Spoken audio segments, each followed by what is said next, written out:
Hey, have you ever felt bloated after eating bread? Or maybe you get these weird headaches that seem to come out of nowhere, and you just can't figure out what's causing them. You might be dealing with gluten intolerance and not even know it. Most people think gluten issues only show up as obvious digestive problems. But the truth is, the symptoms are way more sneaky than that. I'm Dr. Michael Richardson, a nutritionist who helps people balance their blood sugar, improve their metabolic health, and understand their bodies on a deeper level. Now, if you've been following along, you might have seen my previous video on how inflammation affects your gut health. Today, we're diving deep into gluten intolerance because this is one of those topics that gets massively misunderstood, and people suffer for years without realizing what's actually going on. Here's the biggest misconception about gluten intolerance. People think if they don't have celiac disease, gluten can't be a problem for them. They think it's all or nothing. Either you have this severe autoimmune condition where gluten destroys your intestinal lining, or we're completely fine and can eat all the bread and pasta you want. But that's not how it works at all. Non-celiac, gluten sensitivity is a real thing, and it affects way more people than you'd think. We're talking millions of people walking around feeling awful, and they have no idea that the bagel they had for breakfast or the sandwich they ate for lunch is making them feel like garbage. The problem is that gluten intolerance doesn't always show up the way you'd expect. It's not always immediate stomach pain or rushing to the bathroom. Sometimes it's brain fog that makes you feel like you're thinking through mud. Sometimes it's joint pain that you just chalked up to getting older. Sometimes it's anxiety or depression that seems to have no trigger. Your body is trying to tell you something, but the message is getting lost because you're not connecting the dots back to what you're eating. Let me explain what's actually happening in your body when you have gluten intolerance. Gluten is a protein found in wheat, barley, and rye. When you eat it, your digestive system is supposed to break it down into smaller components that your body can use. But for people with gluten sensitivity, the immune system sees gluten as a threat. It's like your body has this overzealous security guard that's treating gluten like an intruder. So what happens? Your immune system launches an attack. It creates inflammation throughout your body, and that inflammation is what causes all these symptoms that seem completely unrelated to what you ate. Now here's where it gets really interesting. Your gut lining is supposed to be selectively permeable. Think of it like a security checkpoint that only lets certain things through. But when you're constantly eating gluten and your immune system keeps attacking it, your gut lining can become damaged. The tight junctions between your intestinal cells start to loosen up. This is what people call leaky gut, and I know that sounds like some made-up internet diagnosis, but it's actually a real physiological condition that researchers have documented. When your gut becomes leaky, particles that should stay inside your digestive tract start sneaking into your bloodstream. Your immune system sees these particles and goes into overdrive, creating even more inflammation. This is why gluten intolerance symptoms show up all over your body, not just in your digestive system. The inflammation doesn't stay localized. It spreads. It affects your brain, your joints, your skin, your thyroid, your energy levels, everything. And because the symptoms are so varied and can take hours or even days to show up after you eat gluten, most people never make the connection. They think their headaches are from stress. They think their fatigue is because they didn't sleep well. They think their joint pain is just part of aging. But really, it's their body reacting to something they're eating multiple times a day. Let's talk about the 9 early signs that you might be gluten intolerant, because recognizing these patterns is the first step to feeling better. The first sign is digestive issues, and I know this seems obvious, but hear me out. We're not just talking about severe stomach pain. We're talking about bloating that makes you feel like you're 6 months pregnant by the end of the day. We're talking about gas that's embarrassing and uncomfortable. We're talking about constipation that makes you feel backed up for days, or diarrhea that comes and goes without any clear pattern. A lot of people have been dealing with these symptoms for so long that they think it's normal. They think everyone feels this way after eating. But I'm telling you, it's not normal to feel uncomfortable every single time you eat. The second sign is fatigue that doesn't make sense. You're getting enough sleep. You're not doing anything particularly exhausting, but you feel tired all the time. You need coffee just to feel human in the morning, and by mid-afternoon, you're crashing again. This kind of fatigue happens because the inflammation from gluten is affecting your mitochondria, which are the energy powerhouses of your cells. When your mitochondria aren't working efficiently, you don't produce energy efficiently. Plus, if your gut is damaged from gluten, you're not absorbing nutrients properly, which means you might be deficient in things like iron, B vitamins, and vitamin D, all of which are crucial for energy production. The third sign is brain fog, and this one really frustrates people because it affects your work, your relationships, your ability to just function in daily life. You walk into a room and forget why you're there. You can't focus on what someone's saying to you. You read the same paragraph 3 times and still don't know what it says. This happens because gluten can trigger inflammation in your brain. There's actually a connection between your gut and your brain called the gut-brain axis. And when your gut is inflamed, it sends inflammatory signals to your brain. Some research has even shown that gluten can affect neurotransmitter production, which means it's literally changing the chemical signals in your brain that control your mood, focus, and cognition. The fourth sign is headaches or migraines. Now, headaches can be caused by a lot of things, but if you're getting them regularly and you can't figure out why, gluten might be the culprit. The inflammation triggered by gluten can cause blood vessels in your brain to dilate, which leads to headaches. Some people get tension headaches. Some get full-blown migraines with visual disturbances and nausea. And the tricky thing is, these headaches might not happen immediately after eating gluten. They might show up hours later, or even the next day, which makes it really hard to identify the cause without paying close attention to what you're eating. The fifth sign is joint pain or inflammation. Your knees hurt. Your fingers are stiff in the morning. Your back aches for no clear reason. A lot of people assume this is arthritis or just normal wear and tear. But gluten-induced inflammation can absolutely cause joint pain.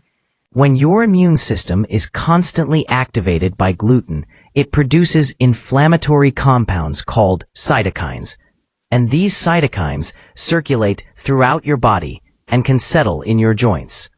Over time, this chronic inflammation can even contribute to autoimmune conditions like rheumatoid arthritis, especially if you have a genetic predisposition. The sixth sign is skin problems. We're talking about eczema, psoriasis, acne, or this condition called dermatitis herpetiformis, which is basically an itchy, blistering rash that's directly linked to gluten sensitivity. Your skin is actually one of the largest organs of elimination in your body.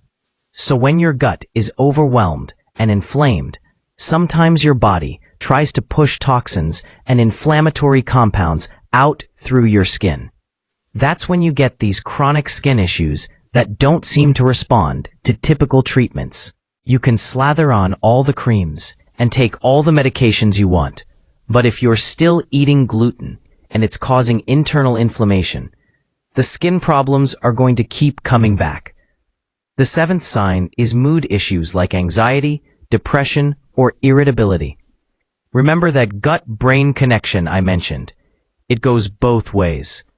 About 90% of your serotonin, which is your feel-good neurotransmitter, is actually produced in your gut. So if your gut is damaged and inflamed from gluten, it can't produce serotonin properly, and your mood tanks. Plus, the inflammatory compounds produced during a gluten reaction can cross the blood-brain barrier and directly affect your brain chemistry. I've seen so many people whose anxiety or depression improved dramatically once they removed gluten from their diet, and they were shocked because they never thought there could be a connection between what they ate and how they felt emotionally. The eighth sign is hormonal imbalances. For women, this might show up as irregular periods, worsening PMS, fertility issues, or early menopause symptoms. For men, it might be low testosterone, reduced libido, or difficulty building muscle. Gluten-induced inflammation can affect your thyroid function, which is your master hormone regulator. It can also affect your adrenal glands, which produce stress hormones. And if your gut is damaged, you're not absorbing the nutrients you need to produce hormones in the first place. Hormones are made from cholesterol and specific vitamins and minerals.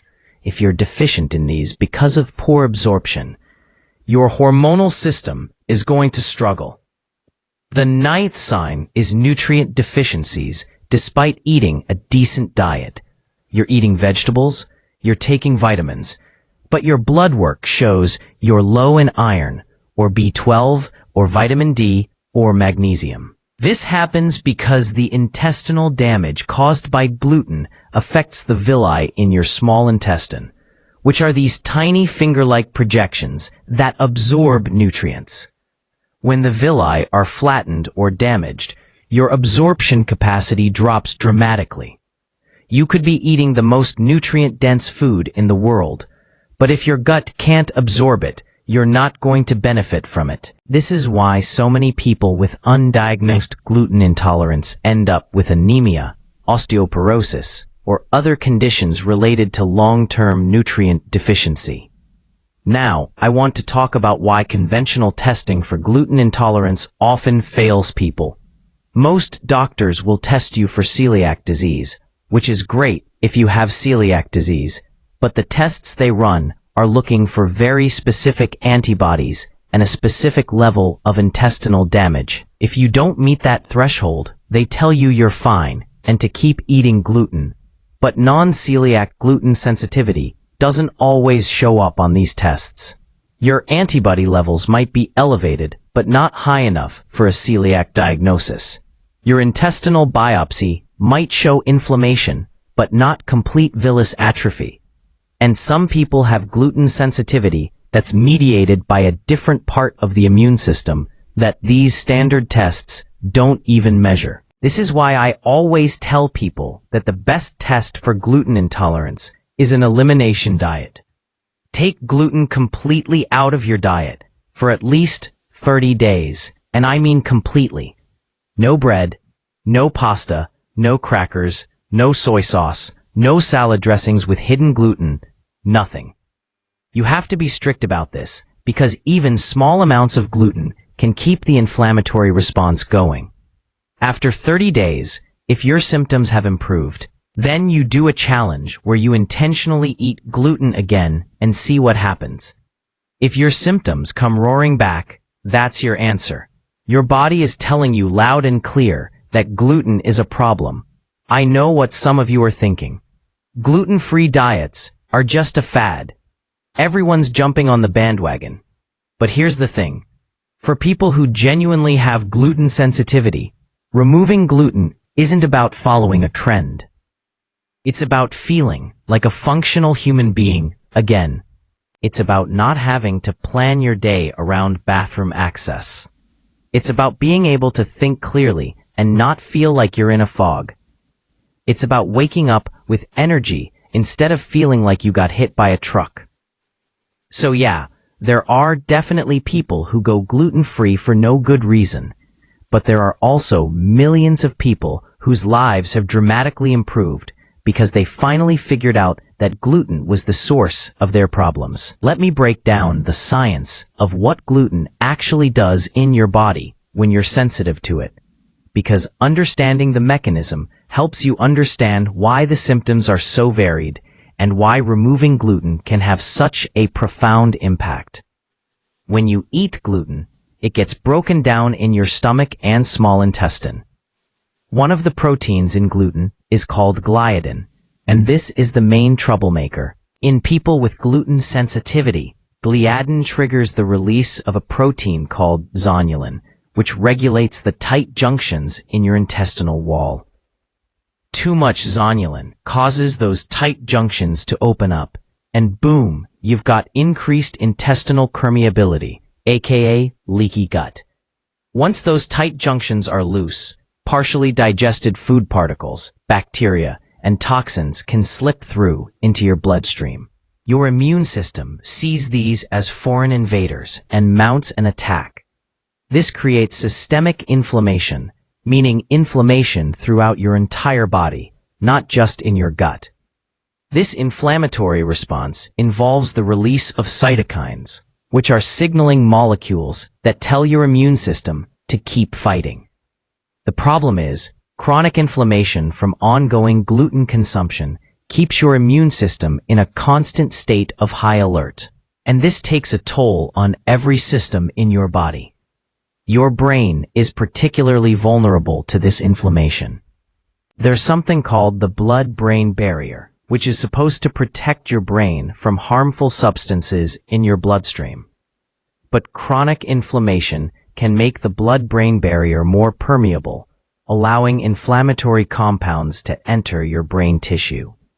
This is why people with gluten sensitivity often experience neurological symptoms like brain fog, headaches, anxiety, and depression. Some research has even linked gluten sensitivity to more serious neurological conditions like ataxia, which affects coordination and balance, and peripheral neuropathy, which causes numbness and tingling in the extremities.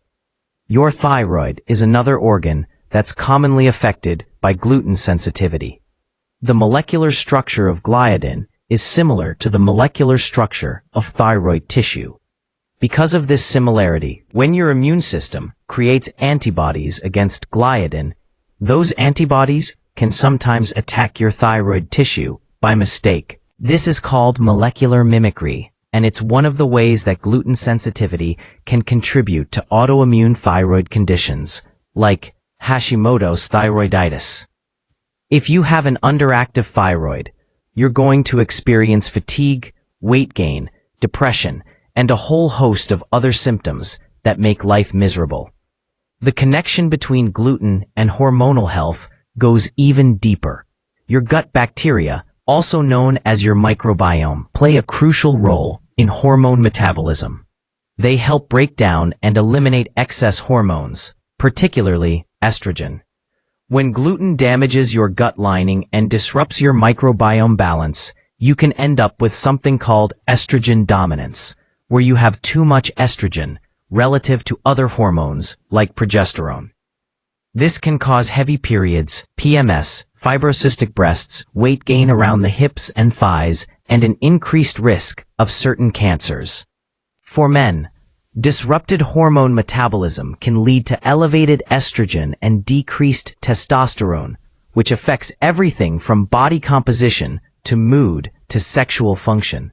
Let's also talk about the impact of gluten on your adrenal glands, which produce cortisol, your main stress hormone. When your body is dealing with chronic inflammation from gluten, it's essentially under constant stress. Your adrenal glands have to keep pumping out cortisol to deal with this stress, and over time, they can become fatigued. This is when you start experiencing that wired but tired feeling, where you're exhausted but you can't fall asleep. You might also crave sugar and caffeine constantly, because your body is desperately trying to maintain energy levels. High cortisol also messes with your blood sugar regulation, increasing your risk of insulin resistance and type 2 diabetes. The nutrient absorption issue is huge and often overlooked. Your small intestine is lined with millions of villi, and each villus is covered with even smaller microvilli, creating a massive surface area for nutrient absorption. When gluten damages these structures, your absorptive capacity plummets. Iron is absorbed in the upper part of your small intestine. So if that area is damaged, you become anemic, even if you're eating plenty of iron-rich foods. B12 requires a specific protein called intrinsic factor to be absorbed in the lower part of your small intestine. So damage there leads to B12 deficiency, which causes fatigue, nerve damage, and cognitive problems. Fat-soluble vitamins like A, D, E, and K require proper fat digestion and absorption. So if your gut is compromised, you become deficient in these critical nutrients that support everything from immune function to bone health to blood clotting. Calcium and vitamin D deficiency from poor absorption leads to weakened bones and increased risk of osteoporosis. Magnesium deficiency affects over 300 enzymatic processes in your body, leading to muscle cramps, irregular heartbeat, anxiety, and poor sleep. Zinc deficiency impairs immune function, wound healing, and even your sense of taste and smell. When you start connecting all these dots, you realize that undiagnosed gluten intolerance isn't just about feeling a little bloated after eating bread. It's about a cascade of problems that affects virtually every system in your body. Now I want to address something that comes up a lot.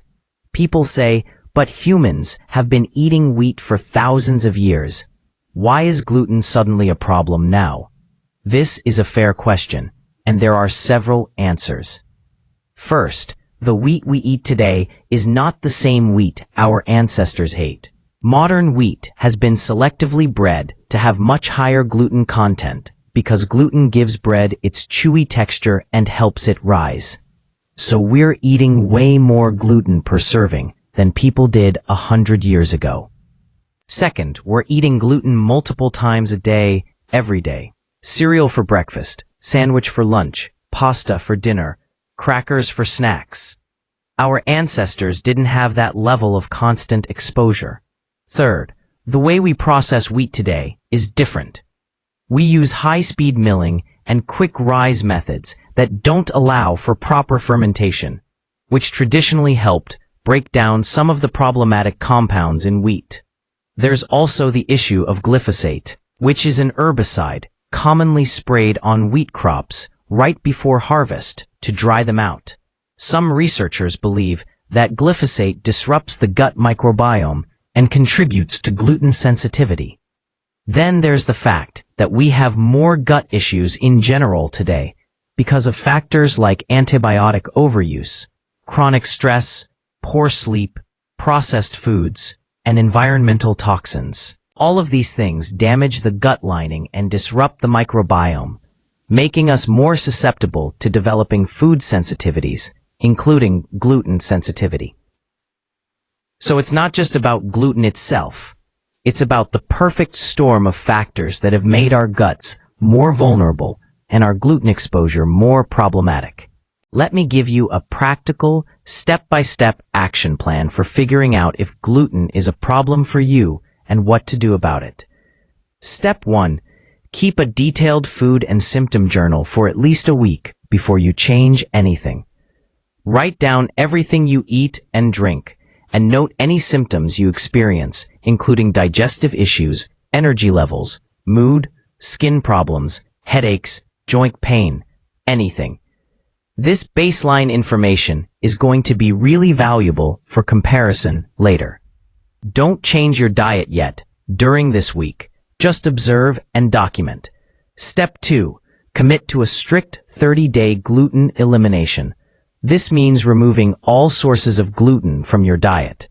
Obvious sources include bread, pasta, crackers, cookies, cakes, pastries, pizza, beer, and anything made with wheat, barley, or rye. But you also need to watch out for hidden sources. Soy sauce usually contains wheat. Many salad dressings have gluten. Processed meats, like deli meat and sausages, often contain gluten as a filler. Some medications and supplements use gluten-containing compounds. Oats are often contaminated with gluten during processing, unless they're specifically labeled gluten-free. You really have to read labels carefully, and when in doubt, stick to whole, unprocessed foods like meat, fish, eggs, vegetables, fruits, nuts, seeds, and naturally gluten-free grains like rice and quinoa. Step 3. During these 30 days, continue keeping your food and symptom journal. Note any changes you experience, even if they seem unrelated to digestion. Are you sleeping better? Is your skin clearing up? Do you have more energy? Is your brain fog lifting? Are your joints less achy? Is your mood more stable? Some people notice improvements within a few days, while others take the full 30 days or even longer to see significant changes. This is because it takes time for inflammation to calm down and for your gut to start healing. Step 4. After 30 days, if you've noticed improvement in your symptoms, do a gluten challenge. Pick a day when you don't have anything important going on, because you might feel pretty awful.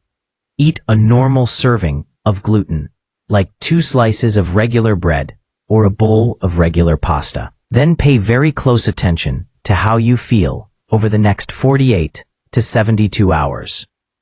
Do your symptoms come back? Do they come back with a vengeance? Some people who've been off gluten for a while have a much stronger reaction when they reintroduce it because their body is no longer used to it. If your symptoms return, that's a pretty clear sign that gluten is a problem for you. Step 5.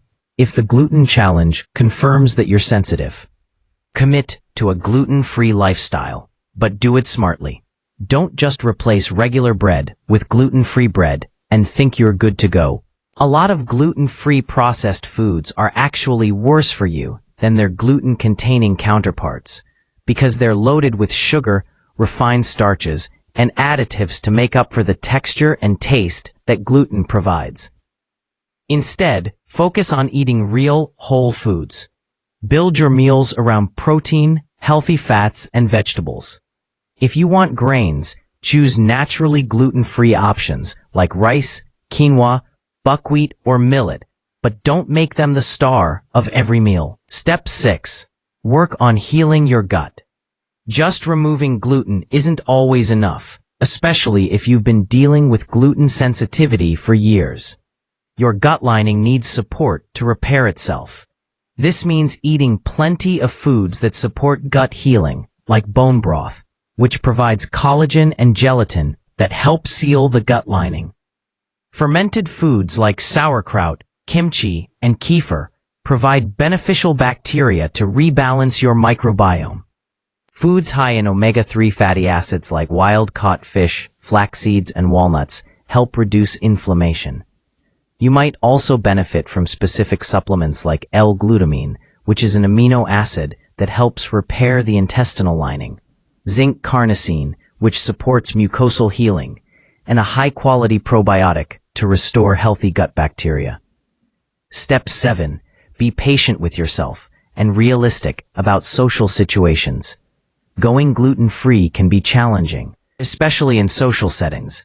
You might feel like you're being difficult when eating at restaurants or at friends' houses. But here's the thing.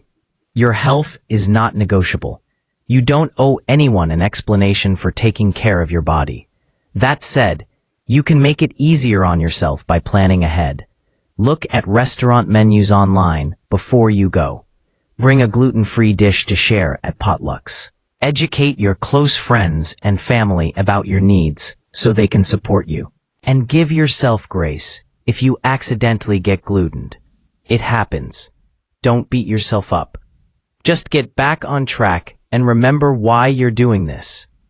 I also want to talk about the emotional and psychological aspect of discovering you have gluten intolerance, because this is real, and it affects people in ways they don't always expect.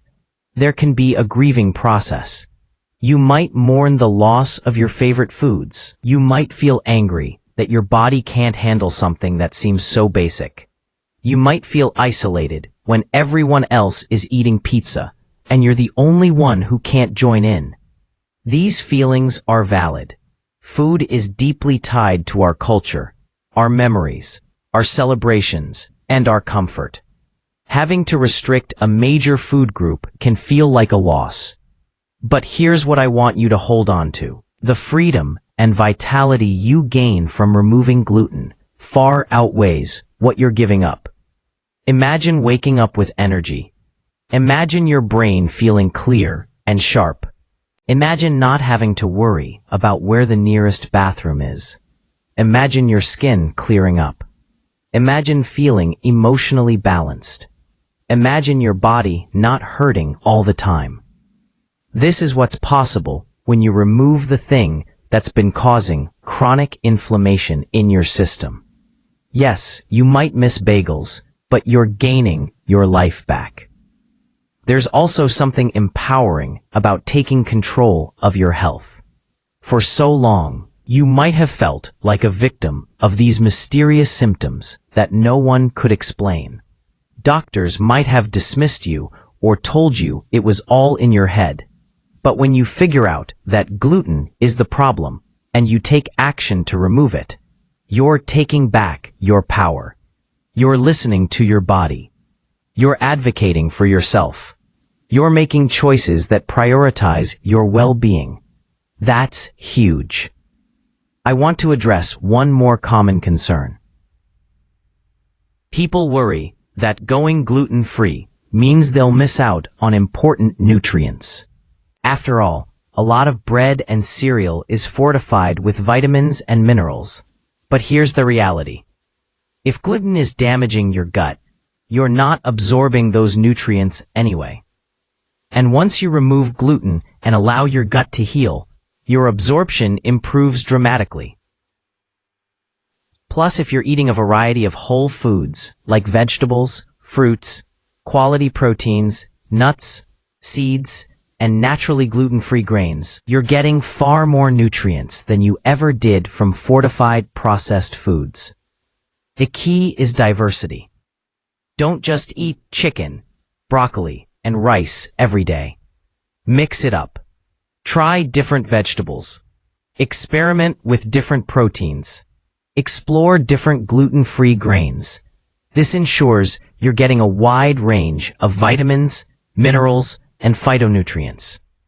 Let's talk about practical tips for navigating a gluten-free lifestyle, because knowledge is power, and the more prepared you are, the easier this becomes. When you're grocery shopping, stick to the perimeter of the store where the fresh, whole foods are. Meat, fish, eggs, produce. These are naturally gluten-free and should make up the bulk of your diet. When you do buy packaged foods, become a label detective. Look for products that are certified gluten-free, which means they've been tested and contain less than 20 parts per million of gluten.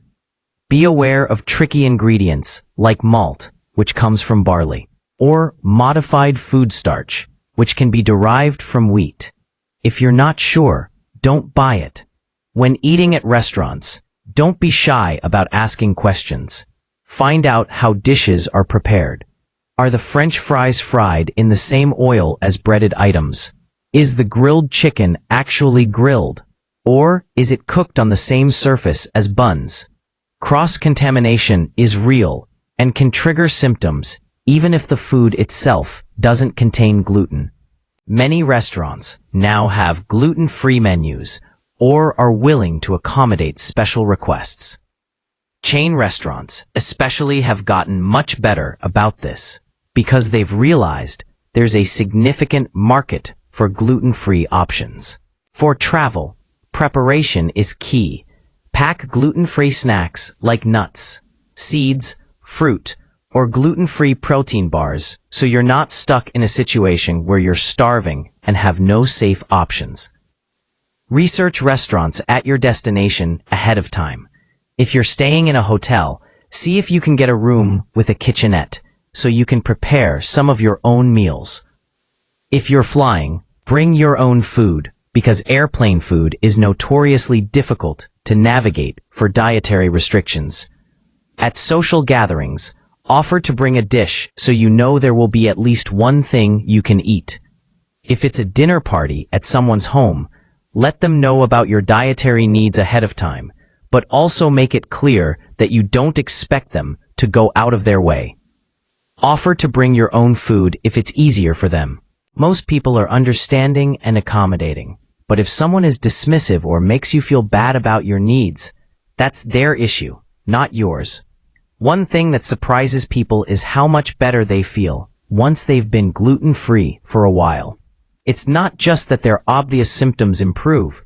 They often notice things they didn't even realize were problems. They sleep better. Their anxiety decreases. Their skin looks better. They lose weight without trying. Their seasonal allergies improve. Their menstrual cycles become more regular. These are all signs that the inflammation in their body is decreasing and their systems are coming back into balance. But I'm not going to lie to you. The first few weeks can be tough. You might experience withdrawal-like symptoms as your body adjusts. You might feel more tired at first. You might get headaches. You might feel cranky and irritable. This is sometimes called the gluten withdrawal or detox phase, and it happens because your body is used to the inflammatory response that gluten triggers. When you remove that trigger, your body has to recalibrate. Push through this phase. It typically lasts 1 to 2 weeks, and then you start feeling noticeably better. Also, be aware that gluten can be addictive for some people.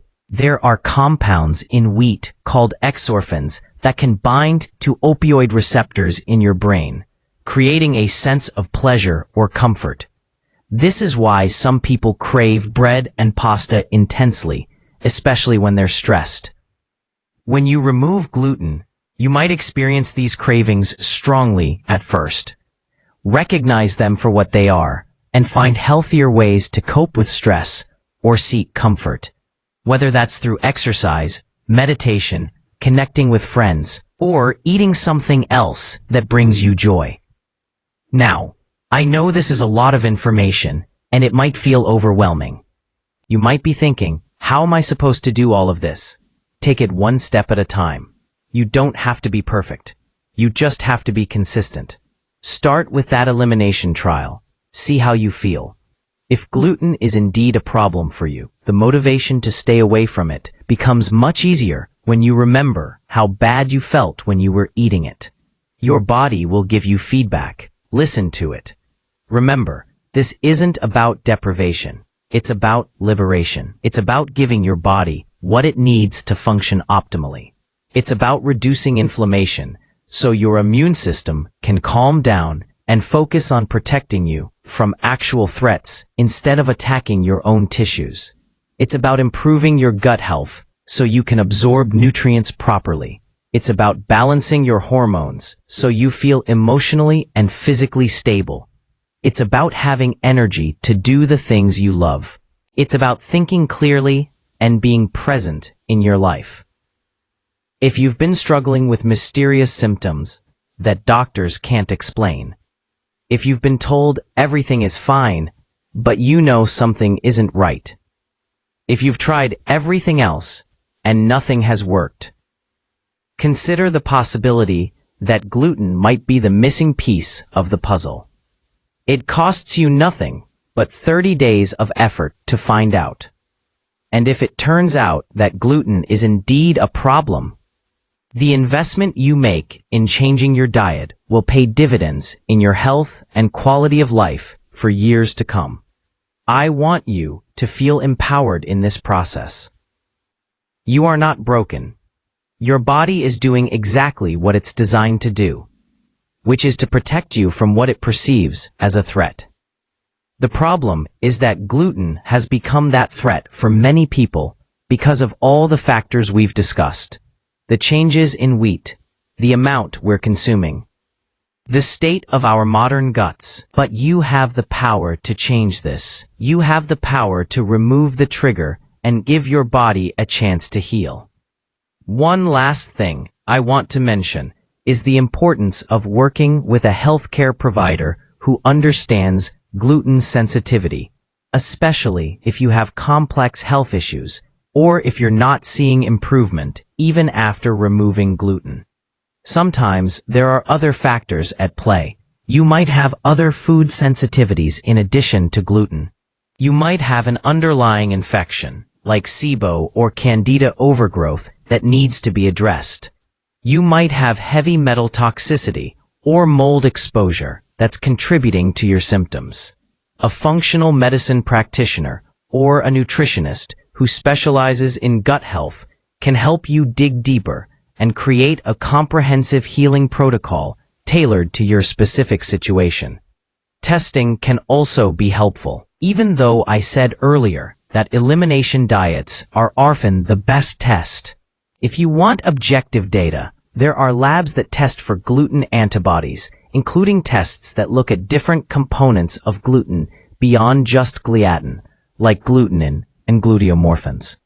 There are also tests that look at intestinal permeability and tests that assess your gut microbiome composition. These can give you a more complete picture of what's going on in your gut and help guide your treatment plan. The beautiful thing about the human body is that it has an incredible capacity to heal when given the right conditions. Your gut lining regenerates itself constantly.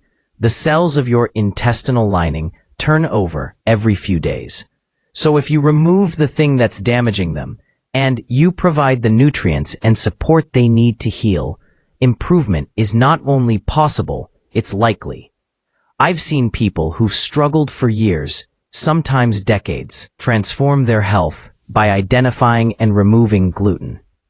Their stories never get old because they remind me why I do this work. You deserve to feel good. You deserve to wake up with energy and go through your day without pain or discomfort. You deserve mental clarity and emotional stability. You deserve a body that works with you, not against you. If gluten is standing in the way of that, you now have the information you need to take action. It's not always easy, but it's worth it. And on the other side of this journey is a version of you who feels better than you possibly remember feeling. If you found this information helpful, and you want to dive deeper into how to optimize your gut health, check out my previous video on healing leaky gut naturally, where I go into even more detail about specific foods and supplements that support intestinal healing. Understanding how all these pieces fit together will give you a complete picture of how to take control of your digestive health and overall wellness. Thanks guys for watching, and I'll see you in the next one.